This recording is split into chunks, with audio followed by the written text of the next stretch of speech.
Hey everybody, Mc.Moody here, and welcome! In this video, I'll be taking a look at 3 different games. Donkey Kong Country 1, 2 and 3, the original trilogy for the Super NES. So, with that being said, I would say get yourself some potassium, get yourself a slice of coconut cream pie, because danger danger, it's time for some monkey business. This is Donkey Kong Country. A little bit of info about this game's development. Back in 1993, Nintendo was desperate to produce a title that could compete with Sega's Aladdin, a game that looked graphically very impressive for the time. The ones that were up for the task were the brothers Tim and Chris Stamper, the founders of the British development studio Rare. They have been working with Nintendo for a while now, developing many quality titles for the NES like Battletoads, and they would later become one of Nintendo's best developers during the N64 era. You know, before they got eventually bought by Microsoft. Yeah, they chose to feature the classic arcade character Donkey Kong in their game. Nintendo gave the green light for this since the character wasn't really doing anything after its brief success in the arcade days. So it was a low-risk decision for Nintendo. Originally, Rare wanted Donkey Kong to partner up with Donkey Kong Jr., but they drastically changed his design and were forced to make him its own character. Diddy Kong. Inspired by games like Mortal Kombat, the Stamper brothers managed to program pre-rendered 3D models into the game, which produced graphics that were just amazing for 1994. Yeah, this graphical style may have aged nowadays, but for the time, it was really amazing. Rare was not the first studio that used this technique, but they definitely made the biggest impact in the business with it. The story even goes that when they showed the tech demo off to Nintendo accused Rare of hiding a computer underneath the desk, because they just couldn't believe that this worked on the Super NES hardware. Well yeah, and then, in November 1994, the game released to an outstanding success. The majority of the game's soundtrack was composed by David Wise, one of my favorite composers in all of gaming. Honestly, he is so good, and he did a banging job with this soundtrack. Apparently the music that he composed was initially just a placeholder. Rare thought that because they were using one of Nintendo's main characters, Donkey Kong after all, surely at some point Koji Kondo would step in to provide the actual soundtrack for the game. And even though I really love Koji Kondo's work, I'm glad this didn't happen. Evelyn Fisher also made a contribution to the soundtrack. She developed 7 tracks for the game. And Robin Beanland developed 1 track for the game. Alright, with that out of the way, let's have a look at the game itself. So for this review, I'm using the Nintendo Switch Online version of the game. I actually don't own the original Super NES versions. Yeah, this service is not for everybody because it is a monthly subscription-based service, and there's no way to actually download and own these games for yourself. Still though, the amount of games that you actually get with this service and the actual quality of the emulation is undeniably really good. I would still recommend it, to be honest. I always really loved the intro to this game as well, especially when Cranky Kong just jacks out his TNT barrel over here. He just had that lying around somewhere, I suppose. So the actual story in this game goes like this. You see Donkey Kong and his buddy Diddy Kong had a pretty chill life, because they had this massive banana horde stashed underneath their treehouse. But as you can see, it's not here anymore. It's been stolen by the Kremlings, this band of crocodiles led by King K. Rool. So the pair burst out of their house to get their bananas back. And that's all the story we're getting here pretty much. From here, it's straight up gameplay. Donkey Kong Country is a 2D side-scroller, but it's a bit slower paced and a bit more focused on gimmicks than, let's say, Super Mario Bros. You can jump on enemies or roll into them, or just smack them in the face with a good old barrel, or TNT barrel sometimes. Yeah, barrels are everywhere in this game.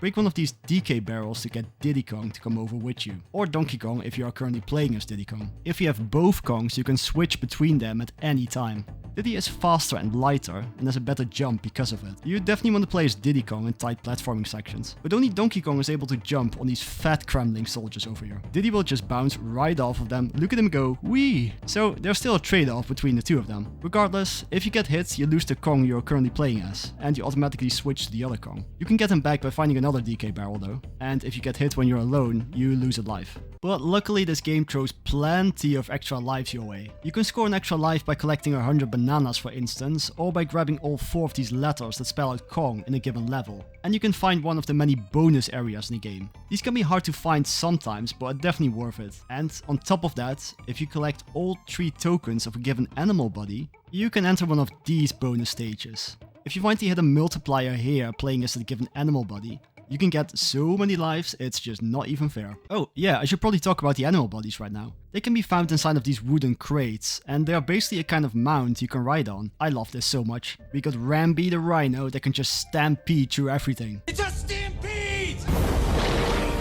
And Guard the swordfish makes underwater levels a breeze, and he can give enemies a good old hokey pokey. Winky the frog can just jump really high, and Espresso the ostrich is the fastest animal body in the game, and can sort of flutter / glide that can let you skip huge part of the levels when used correctly. You lose your animal body when you get hit though, but sometimes you can get him back, if you're fast enough. Calm down, Winky! And for the enemies in this game, we got lots of little jungle critters, like these little beavers, these snakes, and of course we got the gremlins themselves. And they come in all sizes. Just most of them are easily taken care of with a simple jump though. Nothing special. But I always really like this little monkey over here. He will just continuously throw barrels in your direction. Kind of an homage to the original Donkey Kong arcade game. I like it. And here on the world map we can encounter some of the other Kongs that can help us out a bit. Cranky Kong over here can give you some tips to find hidden bonus rooms and such in other levels. But he's also a giant prick, so Funky Kong can let you revisit previous levels if you want. This can be useful if you want to grind lives or something. And Candy Kong over here lets you save your game. You're still my little love monkey. Well, that's all of the basic mechanics out of the way, I suppose. Of course, what sets this game apart is just the amazing art style, the beautiful soundtrack, and pretty creative level design. Yeah, there are many that would say that the art style in this game would have aged a bit poorly, but personally I still think it really holds up today. The only real critique I have about this art style is that sometimes the environments look so detailed that it makes it difficult sometimes to distinguish between background elements and foreground elements. But this is only a minor complaint. Yeah, let's go over some of the levels in the game.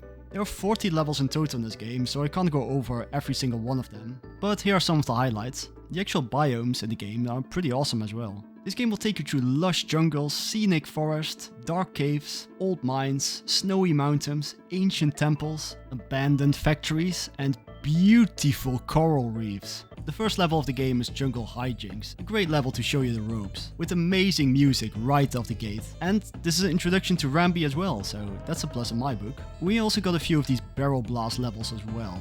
Something that will become a staple in the entire Donkey Kong series. Yeah, these are just focused on timing. Just enter a barrel, wait for you to be lined up, and blast on to the next one. We also got these minecart levels. I really love and hate these levels at the same time. They can be a lot of fun, but just like the barrel blast levels, they can also be really punishing and a bit too reliant on trial and error. There are some underwater levels as well in these coral reefs. You can't defend yourself in the water, but hey, that's what Enguarde is for after all.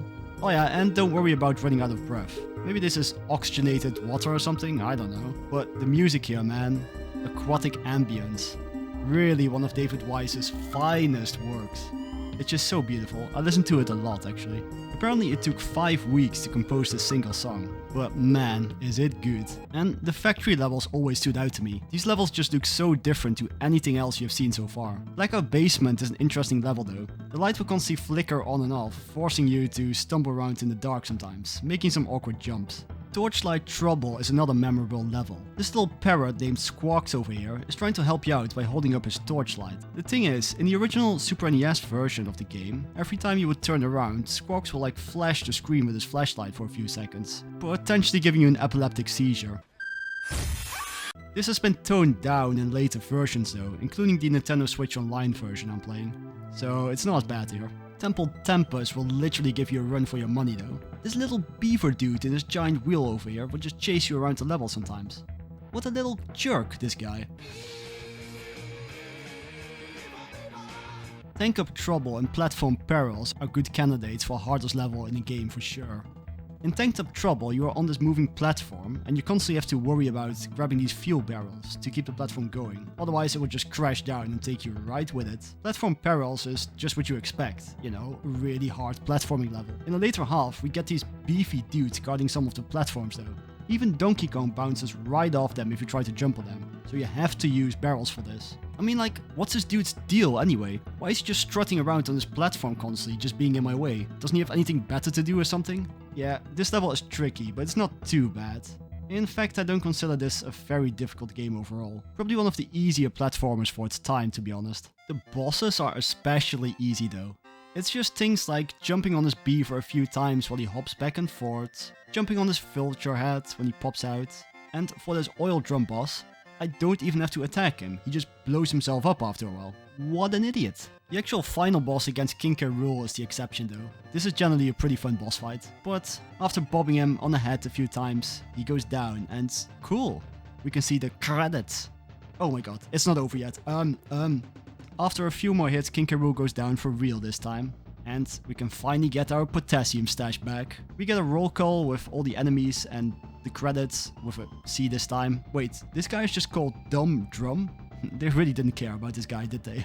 And yeah, that is Donkey Kong Country 1. All in all, this is just a fantastic platformer. It's a game I can recommend to almost everybody. If you haven't already, and you get a chance, just give it a try. And if you want to fully 100% this game, then you'll have to find all of the bonus rooms in the entire game. You actually don't have to collect all of the Kong letters in every level though. That is just to earn an extra life, nothing more.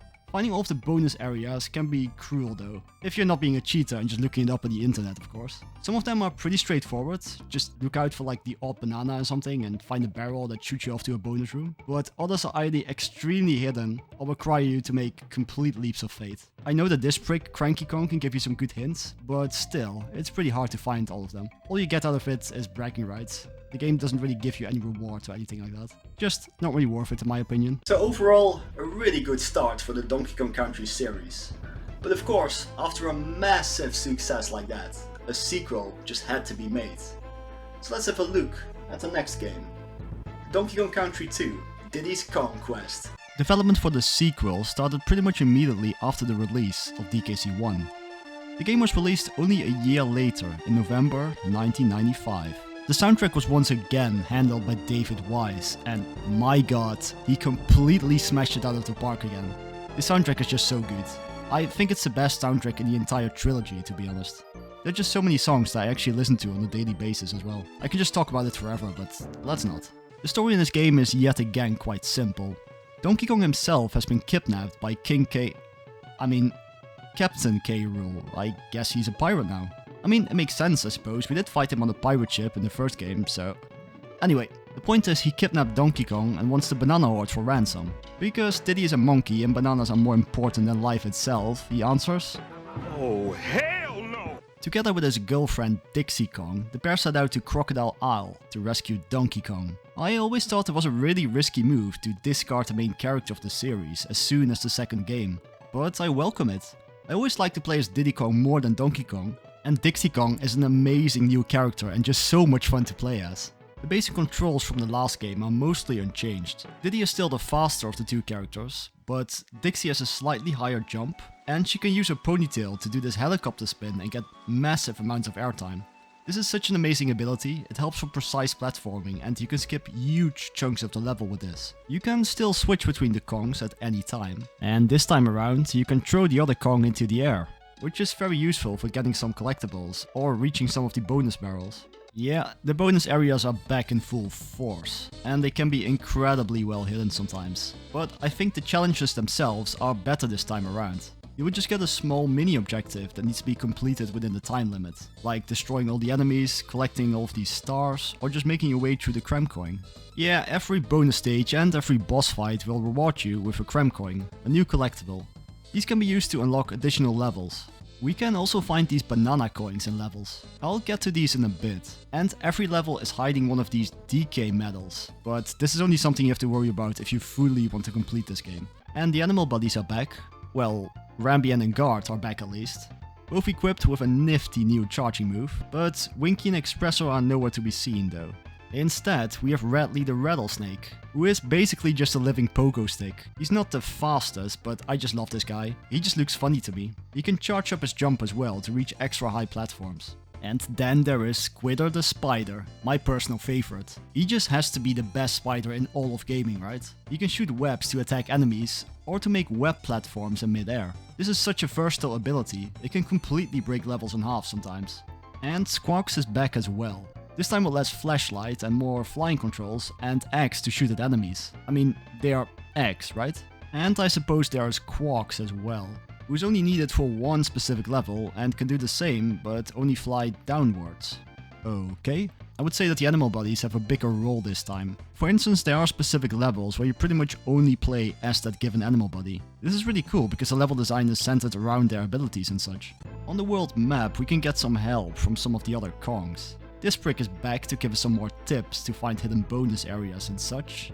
But wait, he charges money for it this time? This guy really is a prick, is he on our side or not? In fact, all of the other Kongs charge you as well for their services. I mean, what the heck? Yeah, this is where those banana coins come into play. We can also visit Kong College to learn some advanced calculus. Here we meet Wrinkly Kong. She can also sell you some general gameplay hints. And this is also where you save your game. For a fee. Yeah, it's free the first time, but afterwards you have to pay. Every single time if you just want to save your game. I mean, why? Yeah, this is not really a problem if you play the game on a Nintendo Switch online service or an emulator for instance, because you can just use save states in that case. But still, I think this is just a really stupid design choice. Like in the first game, Funky Kong over here can still fly you to previous levels if you want. And we got Swanky Kong as well over here, who's running this quiz show that can nab you some extra lives. No Candy Kong to be seen this time around though. Apparently Nintendo had some concerns about her character design. I wonder why. You're still my little love monkey. Stop it! Lastly, there's Clubba's kiosk as well. If you pay this croc 15 Krem coins, it lets you enter a level in the Lost World. These levels are difficult, they can kick you in the balls though, so be prepared. And if you can't pay the toll, you can just fight Clubba. Okay, let's come back with 15 Krem coins. The level design has been massively improved as well compared to the last game in my opinion. The overall design of the levels is much more open-ended and focused on exploration. And the level teams themselves are so much more imaginative as well. I mean, the first level of the game takes place on a pirate ship. Now that's awesome. And then the second level takes place on the mast of the ship. And the music here really gets you in the right spirit. Also, ending a level can get you a little victory animation with both of the Kongs. Diddy will just burst out his boombox like this.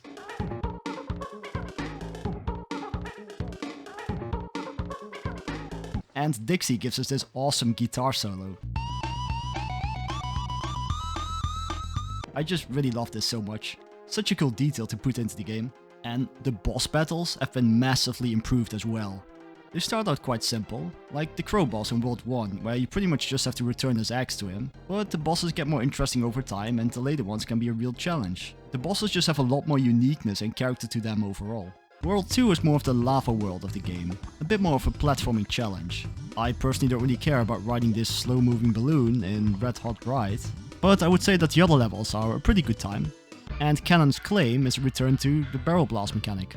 Squawk Chef introduces us to these mining levels, and oh my god, I love the music here so much. This is such a good music piece. It's a little bit challenging, but nothing too bad, I would say. And the boss fight is a giant sentient sword. Okay. And Barrel Bayou is this really cool swamp level. Where's the DK medal in this level, you might ask?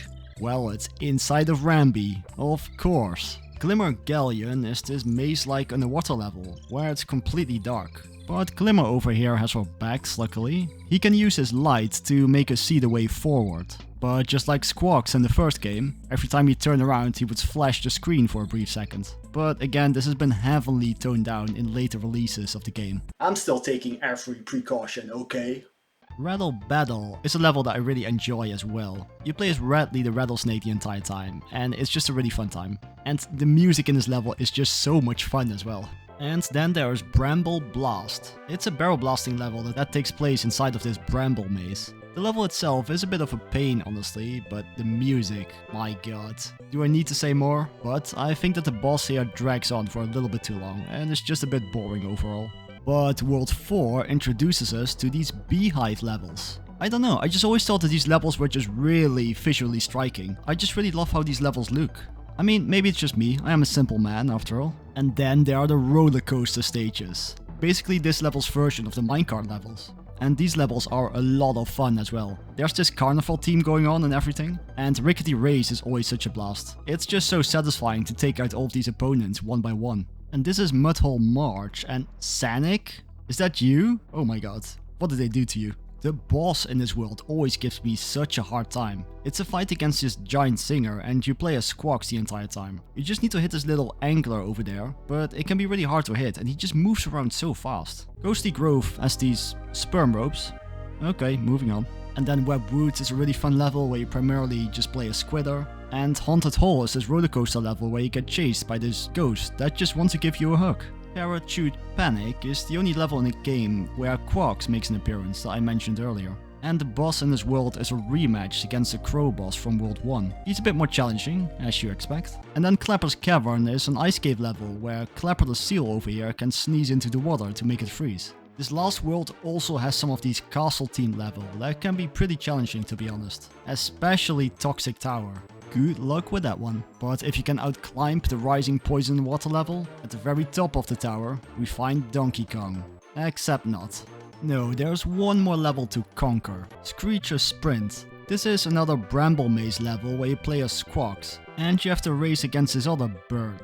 Or you can skip the racing trigger altogether and have a pretty relaxing time. After this, it's time for the final boss. And this final boss fight against Captain K. Rool is yet again a really cool boss fight. He will mainly shoot different projectiles at you with his blunderbuss. He will change up his pattern all the time though, so stay sharp. But yeah, after throwing these cannonballs into his blunderbuss a few times, he will go down.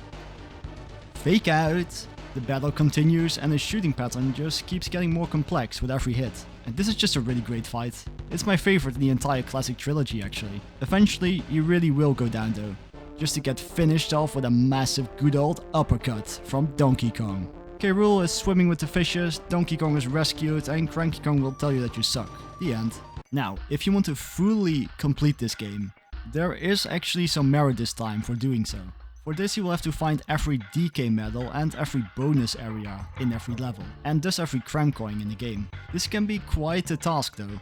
Sometimes bonus areas / DK medals can be found by just following your natural curiosity, or by looking out for the occasional odd banana. Other times they are hidden so well that I would say it's almost impossible to find them on your own. And on top of that, sometimes the DK medal is in the roulette at the end of the level. And if you miss it, you just have to play the entire level all over again. That sucks. But remember that Cranky Kong can really help you out here, if you have the coins to spare. And there's the internet as well, I suppose. Something that also really helps is that there is a visual checkmark system on the world map this time. If you see this DK symbol, that means that you found the DK medal in the level. And the exclamation mark means that you found all the cram coins in the level. Getting all of the cram coins will open up all of the Lost World levels. And these can be hard. I mean, look at all of this. And this will open up the way to Crocodile Core, where one last rematch with Captain K. Rool awaits us. I must say that this fight is just a little bit anticlimactic. It's basically just one more long round of dodging projectiles, and then you hit him once in exactly the same way, and that's it. He falls into the core, destabilizing the entire island, and Crocodile Isle slowly sinks into the ocean. But K. Rool escapes though, there is a third game after all. And your reward for finding every DK medal in the game is that you are better than Mario, and Yoshi, and Sonic, and Earthworm Jim, and you get a nice 102% save file for it as well.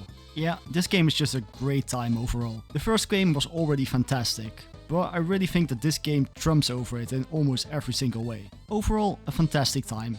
If you like the first one, you just have to try this one. Donkey Kong Country 2 is my favorite of the original trilogy. I think it just has the best level design and the best music. But let's not peel our bananas just yet, because we still have one more game to look at.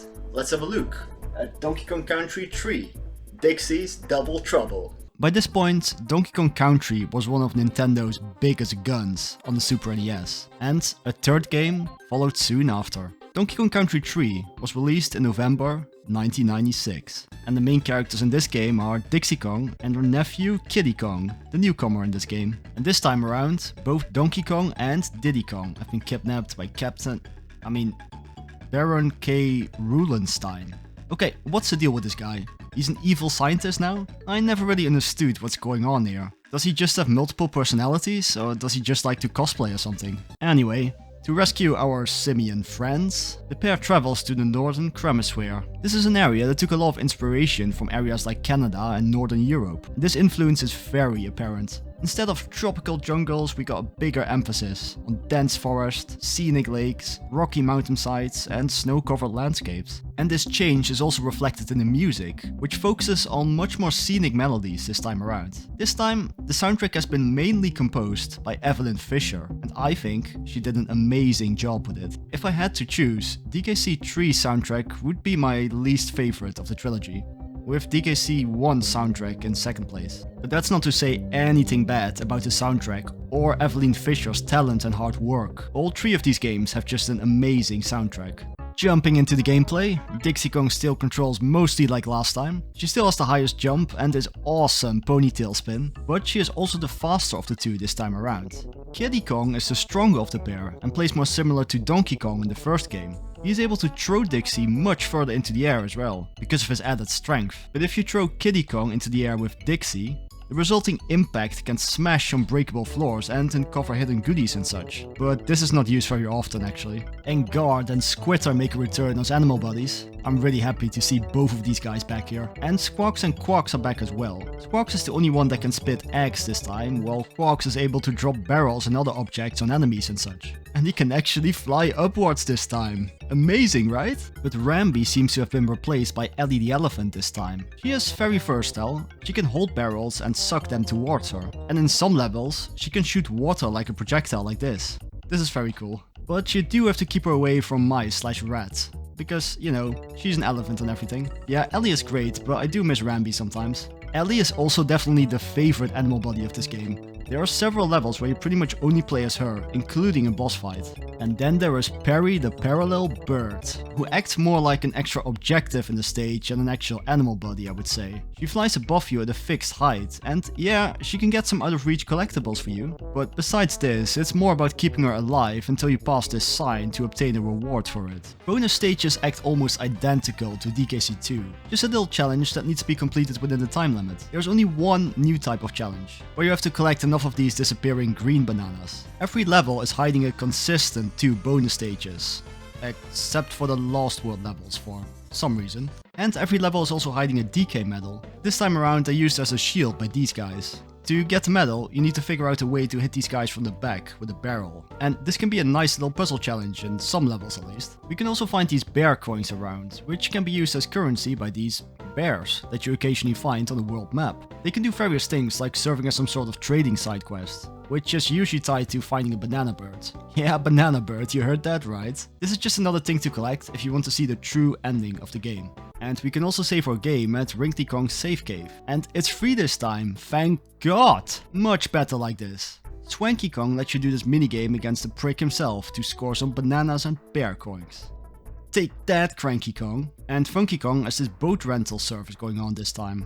So, in this game, we have an actual, fully explorable world map, and you get various water-based vehicles to get around from Funky Kong. For instance, after World 2 you get a hovercraft that lets you go over these rocks in the water, and after World 4 you can travel up waterfalls. Wow. Yeah, there's not that much to do here, besides traveling to the next world and finding the occasional cave where we can play this game of Simon Says to get a banana bird. I really like this world map inclusion though. It just makes the place a bit more interesting to explore while taking a break between levels. And finding a hidden cave just feels really rewarding. I would say that the level design in DKC 3 is very focused on gimmicks, especially in the later half of the game. I still prefer the level design in DKC 2 more because it's more focused on giving the player a unique platforming challenge. And I think that the difficulty balancing in that game is just right. But hey, there are tons of levels in this game that are really good and that I really enjoy. And some gimmicks that work out well, to be honest. For instance, the levels focused on Ellie are great.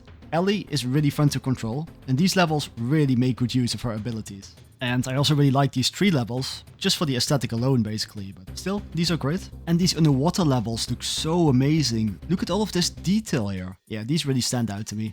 There's also this level where you have this other fish constantly on your tail, and you have to make sure that he eats enough other fish before he starts munching on you. But only the normal fish, not the spiky ones, he doesn't like those. And there are also these factory levels that really make use of the background and foreground. Here in this level you constantly get shot at by these birds in the background. I just really like this effect, I suppose. And there's this other level where something in the foreground is constantly trying to shoot at you. This is a bit annoying admittedly, but it's a squidder level, so that's amazing. And in this game's version of the minecart levels are these bobsleigh levels. And these are really fun, but also very dependent on trial and error, of course. Admittedly, most of the levels that I don't like are at the very end of the game. Like creepy caverns with these disappearing ghost barrels that constantly change direction. I just hate these things so much. Also not really a fan of these coin dozer enemies that only appear in one of the levels. These guys will just charge right at you to invade your personal space and push you right off the edge. Just one wrong jump and you get pushed off the edge like an absolute dumbass like this. Leave me alone! There is also this level where you constantly have to look out for these lightning strikes. I mean, this looks really cool, but it's really hard to react to this sometimes. And then there is Poisonous Pipeline, an underwater level where the controls are reversed. Do I have to say more? This is just such a miserable time, get me out of here. The boss fights in this game are not the best either in my opinion. I don't know why, they just feel either too gimmicky or just a bit boring. Not as bad as DKC 1, but I definitely miss the excitement of the DKC 2 bosses. For instance, we got Waterfall Jar Jar over here that we have to fight as Ellie. You just have to squirt water into his eyes when he lets you, and the only attack that he has is the stupid water squirt that can push you off the edge if you're not careful. But it's very easy to avoid, just run around like an idiot like this until he decides to stop. I mean, this is just a really boring fight. There is also this boss where you're in a snowball fight. This basically controls the same as the Swanky Kong minigame. I mean, this is definitely interesting, but also very gimmicky and not like the rest of the game at all.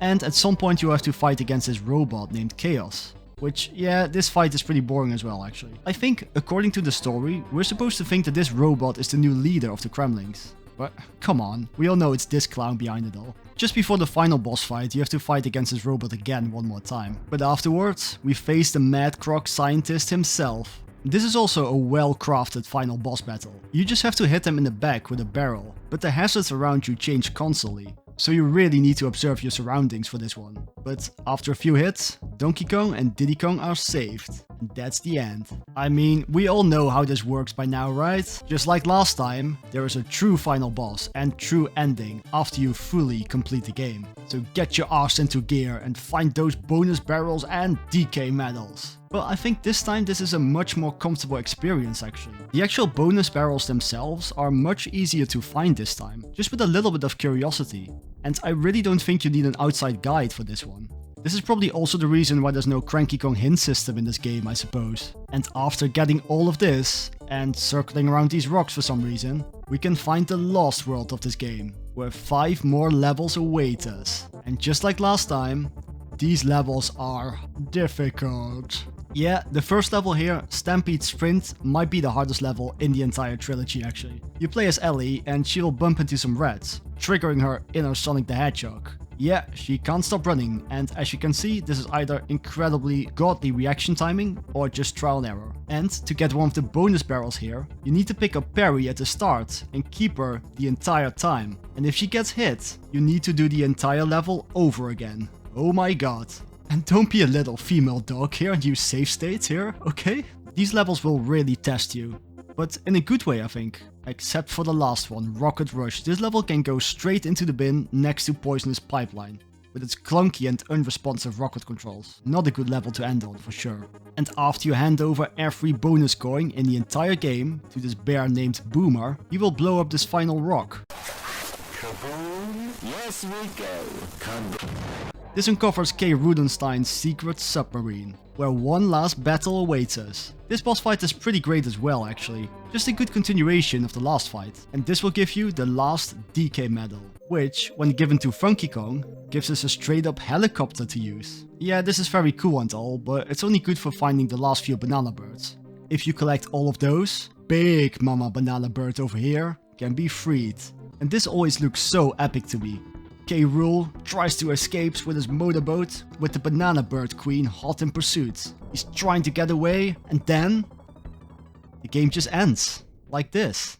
I mean, what the heck? Yeah, this is a very lame way to end off the trilogy, I think. I mean, the secret ending in DKC 2 was so epic and dramatic. Anyway, Overall, this game is a really good time. Yeah, I don't think it's quite as good as DKC2 in terms of level design and music and such, but this game is not afraid to deviate from past success and try out new ideas, which I really appreciate. And in that sense, this game is actually a really good sequel to DKC2.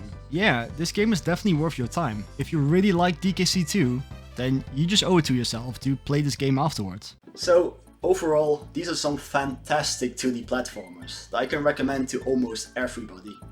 Even though I think the second game has the best level design and the best music, still, start with the first one. I think it just has the best introduction into the series. But yeah, with that being said, next time for the next review, I'll be taking a look at this one, Donkey Kong Country Returns. I'll be looking at the new HD version that just dropped on the Switch. So, yeah. Hope to see you guys back for that one. And with all of that being said, thank you so much for watching. This video was a lot of fun to make, to be honest. And consider subscribing to the channel if you want to see more Mc.Moody reviews. And hopefully, see you on the next one.